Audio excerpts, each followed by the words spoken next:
Bueno, vamos entonces. Venimos de nuevo, ¿eh? Venimos de nuevo. Ya está con nosotros el diputado Conrado Rodríguez. Antes de saludarlo y darle la bienvenida, respecto a este tema TLC con China, hay cosas que son increíbles, ¿no? Podrían resultar divertidas si no tuvieran la incidencia que tienen en nuestro país, pero yo voy viendo que la actitud que tienen dirigentes del PCNT, dirigentes de izquierda, es cada vez más impresentable, porque es estar trabajando la opinión pública desde conceptos, yo no te diría básicos, te diría engañosos, contradictorios permanentemente. Fíjate vos lo que se plantea con Washington Abdallah, ¿no? Dirigente del PCNT. Dijo en el 2016, noviembre, vemos con buenos ojos la alianza estratégica con China. Tabaré Vázquez, presidente en aquel entonces. Con China más que un TLC, ¿no? Como que habría que hacer algo más que un TLC, según dijo el presidente Tabaré Vázquez, dice Abdala. Abdala hoy, después del anuncio del presidente de la República, el doctor Luis Lacalle Pou, respecto a esa posibilidad bastante cierta de un TLC. Digo bastante cierta porque ahora se vendrá un estudio de factibilidad digamos, respecto a ese tratado. Abdala dice sobre el TLC con China, liquida lo poco que hay de industria manufacturera. Total contradicción, ¿no? Antes era buenísimo hacer un TLC, inclusive ir más que un TLC, y estaba muy bien eso según lo había dicho el presidente Tabaré Vázquez. Ahora no conviene porque liquida lo poco que hay de industria manufacturera. A confesión de parte, ¿no?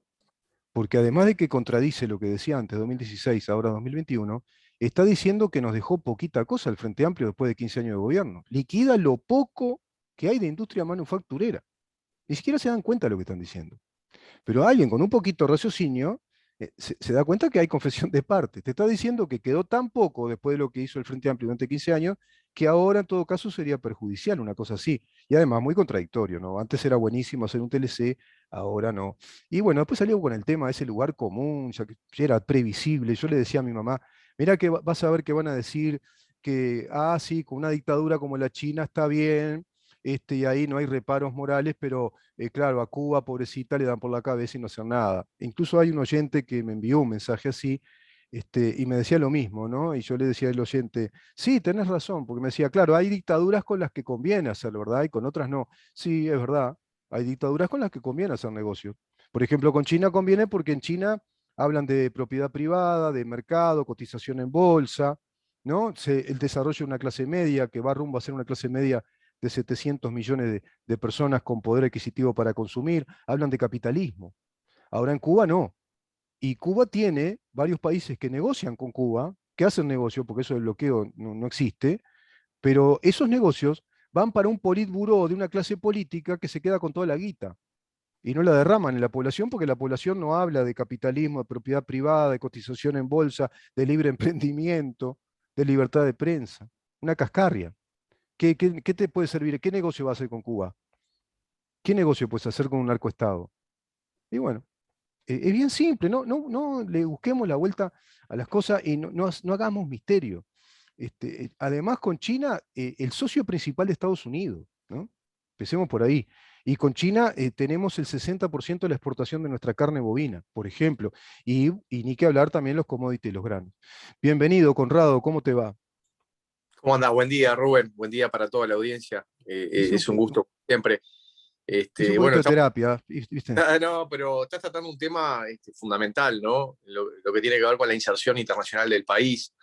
Y estos cambios de posición de algunos articuladores de la izquierda uruguaya, que como tú bien decís, en el caso de Marcelo Audala, esta, Marcelo, yo le puse Washington, qué este, increíble, pobre pasa turco. estos cambios obviamente de posición según el lado del mostrador donde se encuentren, ¿no?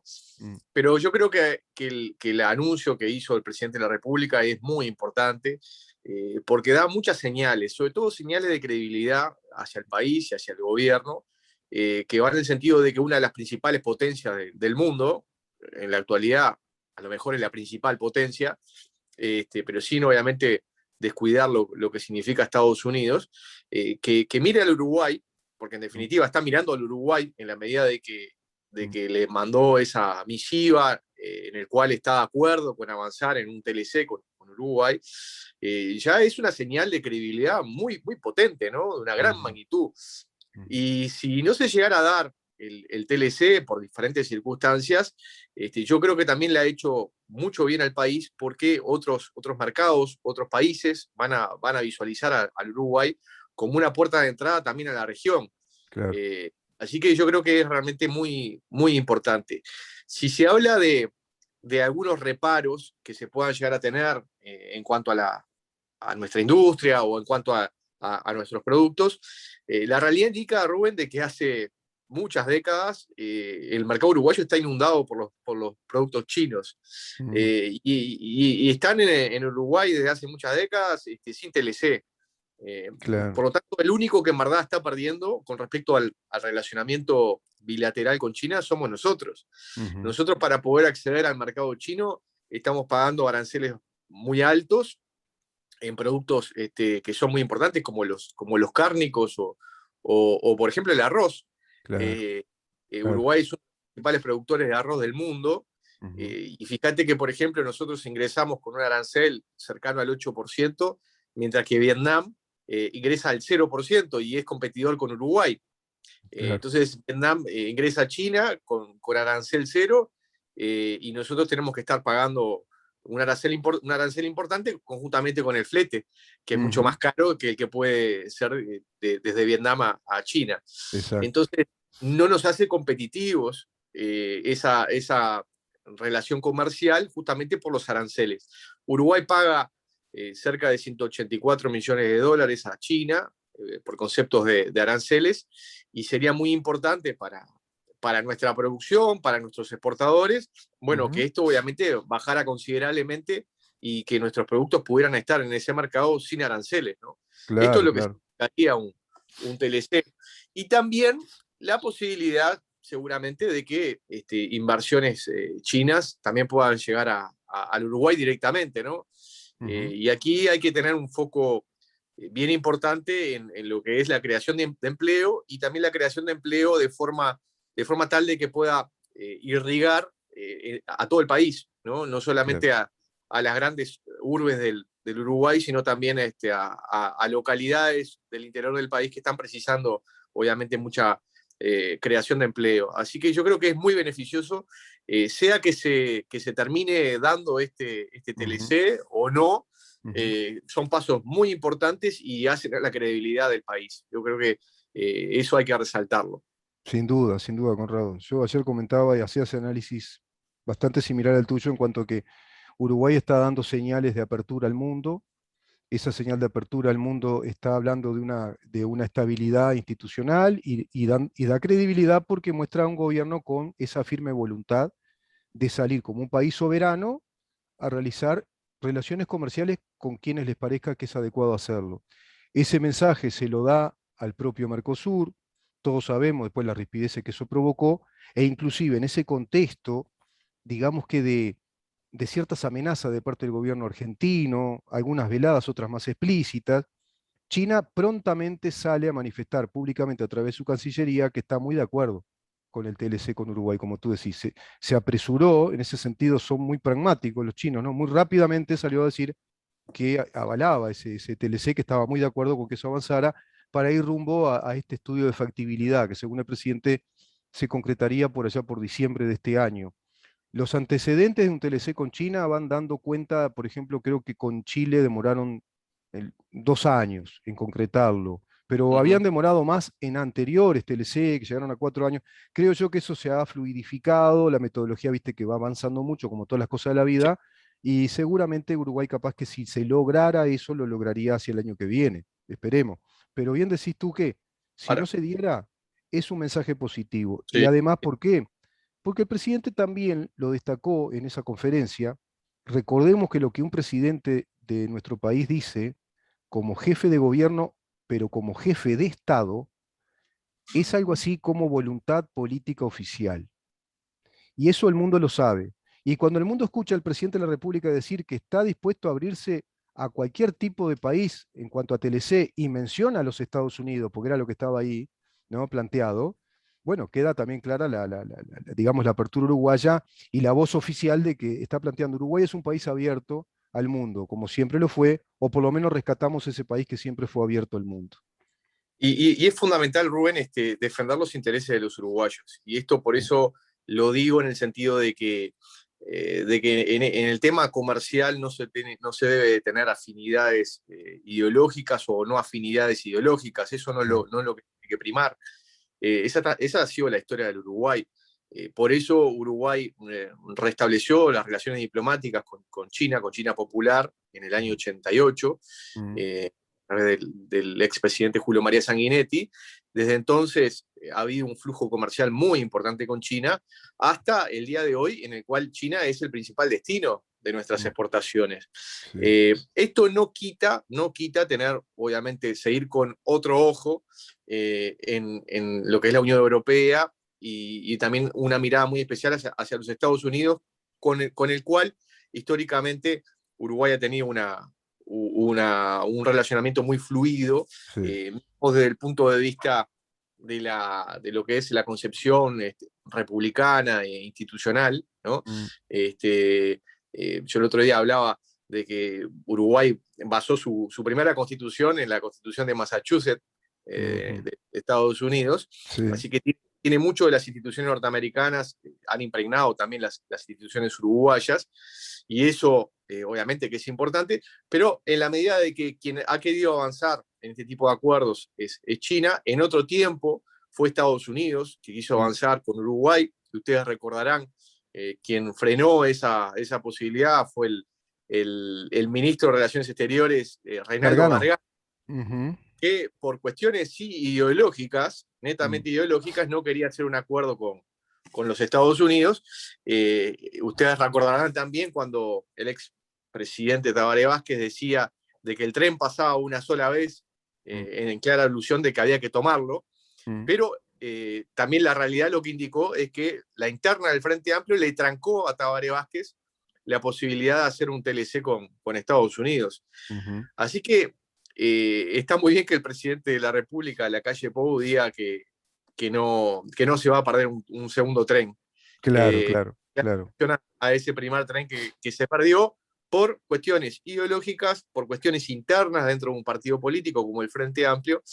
Y acá hay que decirlo claramente, toda la coalición está blindando la posibilidad de este acuerdo con China. Así que yo creo Sí, que es sí. una gran noticia la que tuvimos esta semana.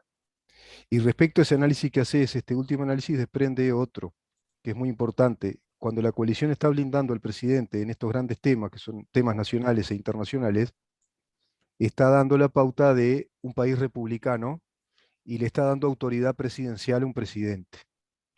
En cambio, en ese momento de Tabaré Vázquez, creo que fue en 2007, que perdimos la oportunidad de un TLC con China, con Estados Unidos cuando él lo quería hacer, y Gargano le planteó que no, por los argumentos que ahora más o menos esgrime Marcelo Abdala, son más o menos parecidos, y a su vez la mesa ejecutiva del Frente Amplio le dijo que no, era inusitada la experiencia política de nuestra República ver un presidente que no tenía poder de mando, que no tenía estatura presidencial, en un país que incluso podemos llegar a considerar que es presidencialista.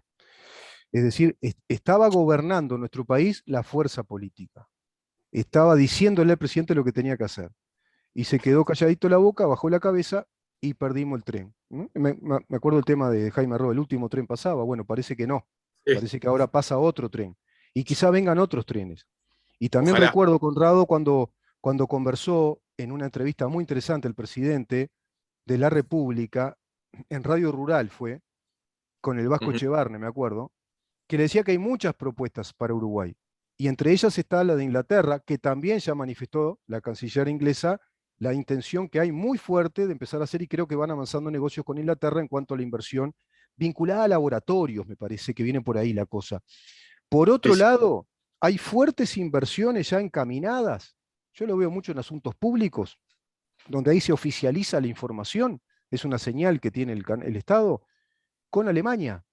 Alemania va a instalar plantas de producción de hidrógeno verde, porque también se viene esa fuente energética para el parque automotor, para las industrias, y Alemania va a ser uno de los principales países que se va a abastecer de esa energía por el tema del cuidado del medio ambiente y el cambio climático.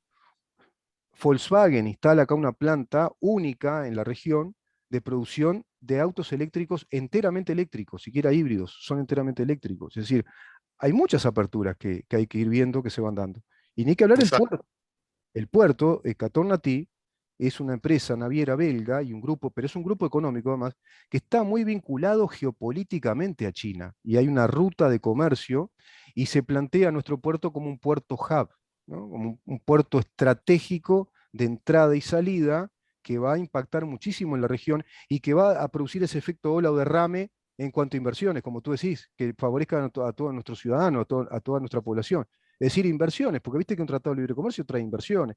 Sí, Che, sí, y sí. capaz que conviene invertir en otro frigorífico más, o vienen capitales chinos, o capitales de países asociados a ese mercado, ojo, no tienen por qué ser chinos. Yo creo que, Rubén, lo importante es el posicionamiento del Uruguay estratégico, digamos, en el sentido de la apertura, ¿no? Claro, Un país tan chico como nuestro país, un país, perdón, valgo la redundancia, pero un país tan chico como el Uruguay, tiene un mercado muy pequeño, claro, por lo tanto, necesita ampliar su mercado para poder tener mejores condiciones de que sus productos puedan ser eventualmente comprados, ¿no? claro. Y que el trabajo de los uruguayos y el conocimiento de los uruguayos pueda vehiculizarse a través de un servicio concreto hacia alguien, en este caso de gente que está en el exterior. Ese posicionamiento del Uruguay abriéndose al mundo es realmente muy importante. Esto es una política de Estado, lo ha desarrollado los diferentes gobiernos, lo dijo en muchas ocasiones el expresidente Valle, Ujú. también lo dijo Sanguinetti, lo ha dicho Sanguinetti, lo ha dicho cada uno de nuestros gobernantes, independientemente del signo ideológico, es una necesidad del país justamente abrirse al mundo. Y estas Claro. son señales concretas de esa apertura. Así que, como tú bien decís, se da ahora la posibilidad con China, se va a dar seguramente una posibilidad con Inglaterra, se va a dar otras posibilidades. Esperemos que Estados Unidos pueda ir arreglando algunos temas que todavía tiene pendientes y que también pueda tener una mirada Mm, hacia el sur, mm. para que, en definitiva, también no quede rezagado en esta inserción internacional que están teniendo algunos países con China. Eso obviamente a Estados Unidos, creo yo, no le debe gustar demasiado, pero tiene que también dar señales de Mm. cuanto a la apertura de su economía, ¿no? Para poder Sí. comerciar con países emergentes como son los nuestros. Sí, aunque ese argumento, Conrado, me permito decirte que puede caer rápidamente por su propio peso porque Estados Unidos es el socio principal de China. No creo que le importe tanto. Además, Estados Unidos es un país que tiene vocación de aperturista en cuanto a los mercados, por su propia tradición liberal, ¿no? De economía de mercado, capitalista, y precisamente su gran socio, digamos que son los dos grandes, ¿no? Son Barcelona y el Real de Madrid jugando en la Mm. economía mundial. Entonces no creo que les sorprenda para nada que un pequeño país como el nuestro se vea la necesidad de abrirse a esos mercados y a un TLC cuando sabe que en el historial nuestro reciente perdimos la oportunidad con Estados Unidos. Quizá venga Sí, ahora una nueva oportunidad, pero a su vez tal cual. Estados Unidos está enterado que Uruguay está haciendo negocio con Inglaterra, con Alemania. Sí, sí, sí. Canadá está viendo con buenos ojos nuestro país también. Bueno, pensemos una cosa, ayer me decía un amigo, Conrado, algo muy interesante. ¿Sabes cuál es el país más procapitalista de Asia? Que la población en encuestas que se hacen, además hay propiedad privada, hay, hay mucha industria. Esa industria manufacturera que está mitificada, que se nos dice, nos van a inundar con productos chinos desde un paraguas a una licuadora, China no se dedica más a eso. Se dedica a la gran tecnología de punta, a la tecnología de vanguardia, digamos, la informática, la tecnología, la inteligencia artificial, la industria pesada, ¿no? Como se le decía, ¿no? Sí, Yo qué sé, camiones, ahí los aviones, no sé, maquinaria para empresas, autos. ¿Sabés qué país es? Y hay países que pueden también ser interesantes para Uruguay como mercado. Vietnam. ¿Quién te iba a mm, decir? ¿Quién sí, iba a sí, decir? ¿Viste? Entonces el mundo ha cambiado mucho en eso, hay que sí. estar muy, muy, muy atento y muy abierto. Y ni que hablar de la Unión Europea que tú manifestaste, ni que hablar países que no ven con muy buenos ojos, Francia, Italia, que hay una inversión importante de un empresario italiano en Punta del Este, que está invirtiendo una cifra importantísima en complejos hoteleros, y por ahí puede venir una industria turística importante también. hay mucha cosa, ¿no? Que se va viendo Sí, que se va a ir dando. las Con- señales son importantes y estamos en el buen camino. Así sí, que sin es duda, sin duda, importante de sin duda. decir. Conrado, me traías un tema, yo le decía a la audiencia que es primicia, como te caracteriza, y muy importante, que es un proyecto de ley que tiene que ver con la financiación de los partidos políticos. ¿Qué tema, eh? Sí, sí, sí, es un gran tema. Mirá, yo te cuento y le cuento a la audiencia un poco los antecedentes. Hay una ley que está vigente del año 2009, que allí establece el financiamiento, cómo se financian los partidos políticos, pero esa ley tenía y tiene una cantidad de huecos, ¿no? Sobre todo lo que sucede en determinados tiempos que no se denominan electorales, ¿no? Ujú. Eh, entonces, también había dificultades en cuanto al contralor por parte de la Corte Electoral, de las rendiciones de cuentas que tienen que hacer los partidos políticos una vez que termina la elección. Ujú. Eh, Esto sumado también a las nuevas tecnologías que implican publicidad por medios no tradicionales Claro. y que son muy complicados de poder controlar, y también a la situación puntual de la Corte Electoral, en la cual la ley no le ha dado facultades sancionatorias.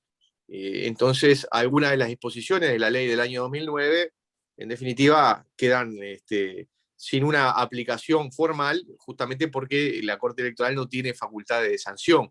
Ujú. Todo esto fue tratado en la anterior legislatura a través de un proyecto de ley que presentaron algunos senadores del Frente Amplio. Allí se discutió por algunos meses en la Cámara de Senadores. La Cámara de Senadores finalmente aprobó un proyecto de ley, tuvo media sanción ese proyecto de ley, luego fue a Cámara de Diputados. Ujú. Allí nosotros tuvimos la posibilidad en la anterior legislatura de integrar la comisión especial que trató este proyecto de ley, y lo que nosotros dijimos entonces era, sí, que existía una necesidad de poder ayornar la ley del año 2009, Claro. pero que el proyecto de ley aprobado por el Senado no era el instrumento idóneo Ujú. para llevar a cabo. Sí tenía algunos artículos que eran interesantes y algunas temáticas que eran interesantes, pero que estaban mal definidas a nuestro juicio. Ujú. Fue allí que los partidos políticos de oposición, en ese momento el Partido Colorado, el Partido Nacional y el Partido Independiente, eh, promovimos algunas modificaciones en ese proyecto de ley que ya tenía media sanción. El Frente Amplio, si bien nos decía en aquel momento de que muchas de las modificaciones que en lo particular el Partido Ujú. Colorado había presentado, eh, que, eran, que eran atendibles, ¿no? Y que eran razonables, no las quisieron tratar. Entonces apuraron el tranco, llevaron el proyecto de ley al plenario de la Cámara de Diputados, Ujú. y lo que terminó sucediendo fue que, a pesar de la negativa de los partidos de oposición, porque justamente no se habían tratado las modificaciones que nos habían solicitado, y vuelvo a decir, muchas de ellas que nos decían que estaban bien, pero no estaban dispuestos a abrirse para poder discutirlas y tener una base de legitimación mayor, porque en el tema de Claro. financiamiento de partidos políticos y financiamiento de la democracia y transparencia de la utilización de los fondos públicos, transparencia hacia la ciudadanía, se necesitaba un acuerdo mucho mayor a la voluntad, a la mera voluntad en ese momento Claro. del Frente Amplio, que era mayoría. Claro. Bueno, el Frente Amplio así no lo entendió, lo llevó al plenario de la Cámara. ¿Y qué pasó en el plenario de la Cámara? Bueno, hubo un diputado del Frente Amplio que Ujú. se negó a aprobarlo por estas objeciones y algunas objeciones que él tenía particulares sobre ese proyecto de ley, que fue el diputado Darío Pérez, del departamento Mm. de Maldonado. Claro. Entonces, el Frente Amplio se quedó sin la mayoría en aquel momento para poder darle aprobación a ese proyecto de ley, adjudicándole eh, algunas, algunas cosas realmente inverosímiles a la anterior oposición y actual gobierno Mm. o actual oficialismo, como que los culpables éramos nosotros, cuando efectivamente quien no tenía asegurado los 50 votos era el Frente Amplio. Claro. Este es un poco los antecedentes de este proyecto de ley, que Ajá. luego, cuando cambió y se inició esta legislatura, lo que decidió el oficialismo actual Ujú. fue reflotar esa comisión especial en diputados de financiamiento de los partidos políticos, nuevamente convocar a una cantidad de delegaciones. Han venido decenas de delegaciones diferentes expertise, ¿no? Ujú, No solamente la Corte Electoral, el Tribunal de Cuentas, expertos en lo que es la ciencia política, como Oscar Botinelli, ujú, Chaschetti, Fito ujú, Garcés, han venido representantes también de asociaciones internacionales. O sea, ujú, se le dio una pluralidad muy fuerte durante esta administración a poder convocar a todo el mundo para poder opinar sobre el financiamiento de los partidos políticos, el financiamiento y la transparencia que tiene que tener la democracia y ujú, la llegada de información hacia la ciudadanía. Todo eso ha sido discutido.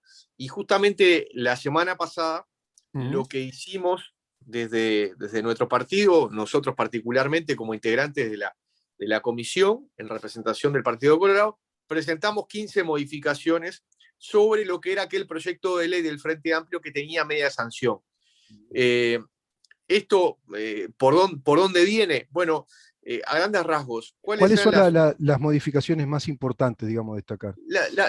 las más importantes? Nosotros lo que decíamos era de que el proyecto del Frente Amplio no generaba mayor transparencia y no vehiculizaba un mejor desempeño de la democracia. ¿Por qué? Por ejemplo, se le daban algunas facultades a la Corte Electoral, pero no se le daban recursos. Mm, Se le decía a la Corte Electoral que tenía que auditar, eh, en verdad tenía que estudiar las rendiciones de cuentas de determinada manera, las rendiciones de cuentas de los partidos políticos una vez sí, que terminara el proceso electoral, pero no se le daba los recursos para tener contadores suficientes como para poder llevar adelante esa tarea. claro. Nosotros decíamos que no, lo que estaba a lo mejor en el texto no tenía aplicación práctica. Eh, una de las cosas que nosotros proponíamos era de que en la medida de que la Corte no tenía los recursos suficientes para llevar adelante esta tarea, que sí que la Corte fuera el que en definitiva tuviera la facultad de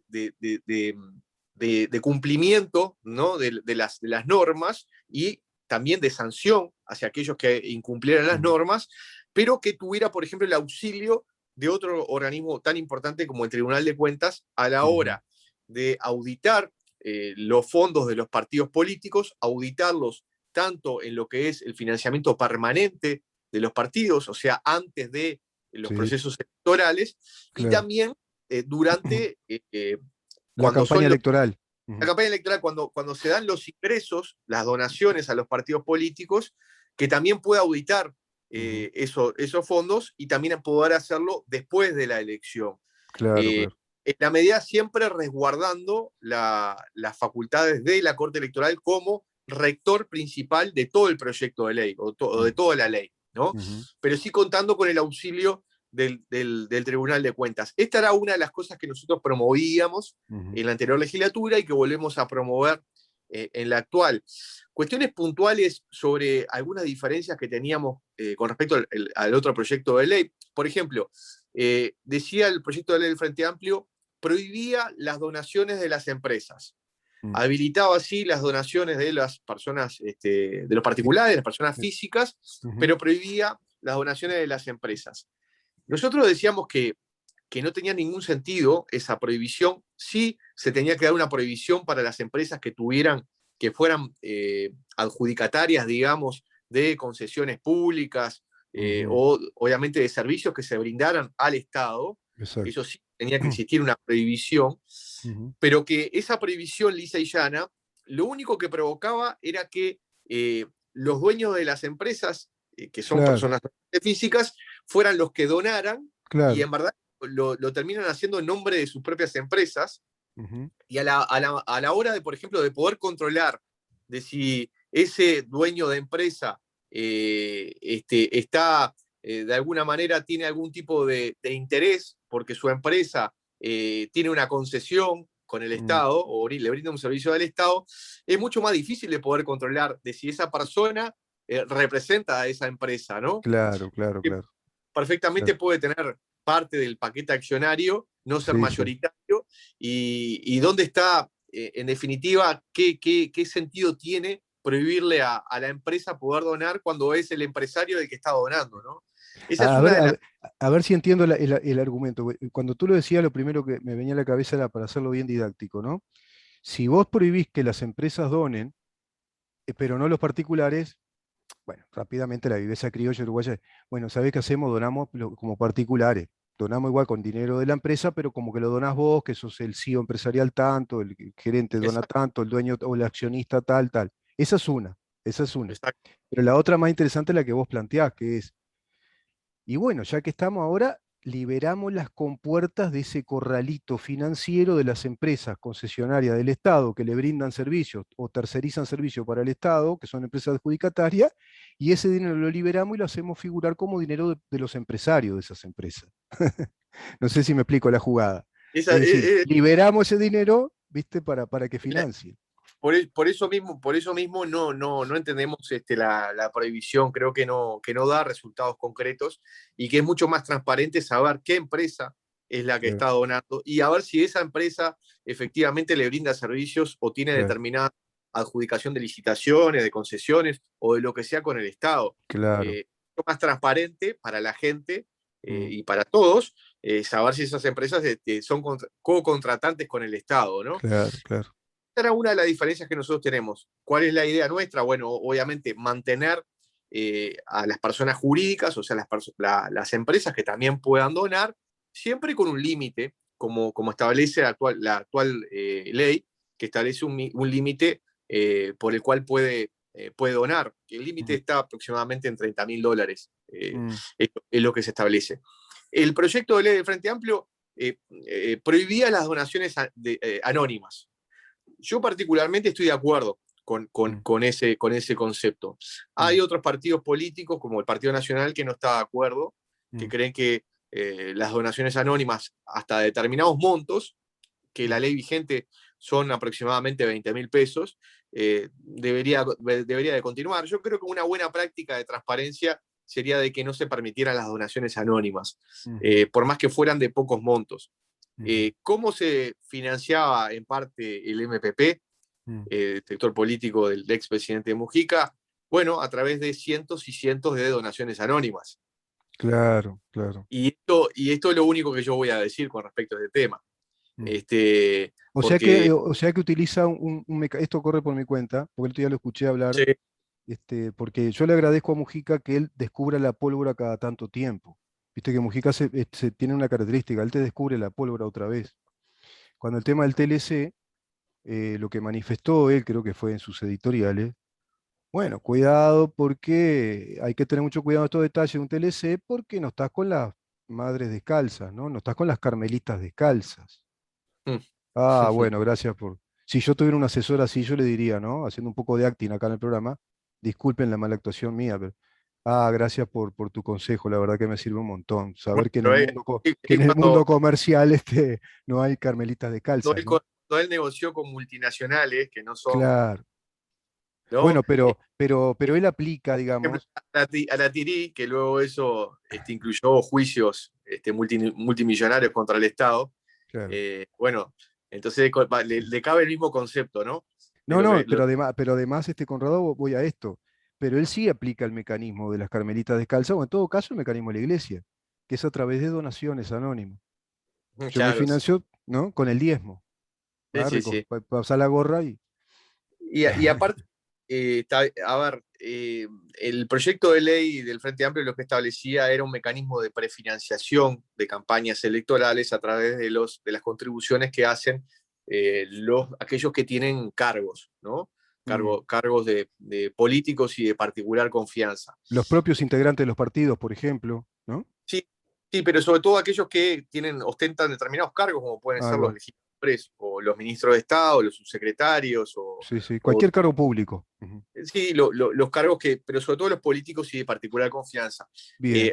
El proyecto de ley del Frente Amplio establecía la posibilidad de que pudieran donar a su partido político o a su sector político hasta el 15% de sus ingresos líquidos, pero a renglón seguido establecía la posibilidad de sobrepujar ese límite, Mm, siempre y cuando hubiera consentimiento por parte del partido político y el cargo de político y de particular o de particular confianza, sobrepujar ese límite. Ahí claramente está recogiendo un estilo de prefinanciación de determinado sector político. sí, sí. pide a sus cargos políticos que donen hasta el 50% de sus salarios. Claro. Entonces, a nosotros lo que nos parece es que, bueno, se tiene que fijar un límite, el límite es ese 15% y no se puede sobrepujar ese límite del 15% para poder contribuir con tu partido político.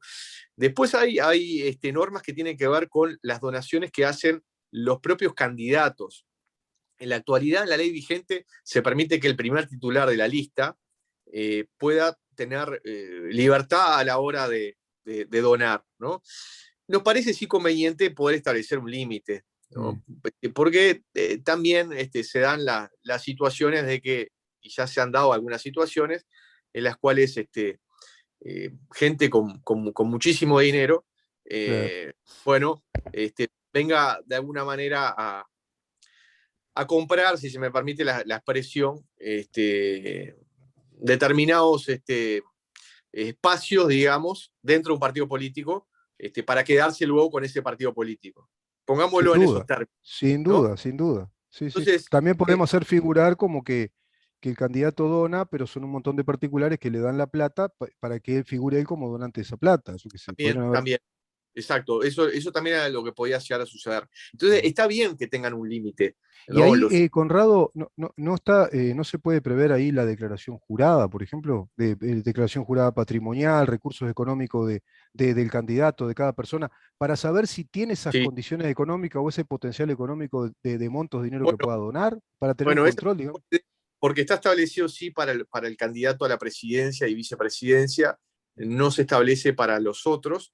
A ver, los otros, si por ejemplo, si ya son legisladores y son nuevamente candidatos, sí tienen que hacer declaración jurada, ¿no? Cada 2 años. Sí, En, sí, en mi sí, caso sí, personal, yo sí, sí. lo tengo No, que hacer cada 2 me refiero más bien a los candidatos que son Sí, sí, candidatos meramente. no está establecido, pero no sería mala cosa la posibilidad de conocer cuál es el patrimonio para saber, o en todo caso, también un límite es justamente establecer un tope.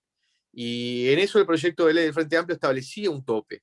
Pero el tema es que los topes que establecía, tanto Mm, para los candidatos a diputados como senadores, eran realmente muy bajos. ujú. Eh, y provocaban otras situaciones, porque, a ver, a números de la ley anterior, de ese proyecto que tuvo media sanción, por ejemplo, un candidato a senador tenía el límite de $36.000, ¿no? Claro, Es en unidades indexadas, pero lo que equivalía a más o menos $36.000. Tú fíjate, Rubén, que un candidato al Senado que saca por lo menos una lista en cada uno de los departamentos, por lo menos, ¿no? Tiene 19 listas para financiar. mm, Eh, le termina dando cuánto a cada departamento, menos de $2.000. claro, claro. O sea, Sí, sí, ni siquiera le da el dinero para poder imprimir las listas. claro, claro. Sí, O sí, sea, sí. entonces realmente era un límite totalmente ridículo, que, vuelvo a decir, nosotros estábamos de acuerdo con los límites, pero no con límites tan ridículos, que Sí, no puedan ni siquiera racionales, claro, claro. financiar las listas, ¿no? Pagar sus propias listas para poder ser candidato. Entonces pusimos otros límites, tanto para los candidatos a diputado como para los candidatos a senador. Ujú. Pusimos otros límites también para los candidatos a los municipios, los alcaldes y los concejales. Después hay normativa del tema de la publicidad. Nos Eh, queda, Conrado, me dice Maxi que nos queda un minuto. Bien, cortito entonces. Capaz que este Eh, tema da para hacerlo en dos capítulos, me parece. Sí, Seguramente porque va a dar sí, mucha tela para cortar. sí. Pero en el tema de la publicidad, se establecía en aquel proyecto que era la corte electoral, que los partidos políticos tenían que contratar los minutos a través de la corte electoral. O Mm, sea, fíjense mm. que la corte electoral, con las funciones y los cometidos constitucionales que tiene, tenía que dedicarse a contratar con los medios de comunicación. No pensemos solamente en los grandes medios de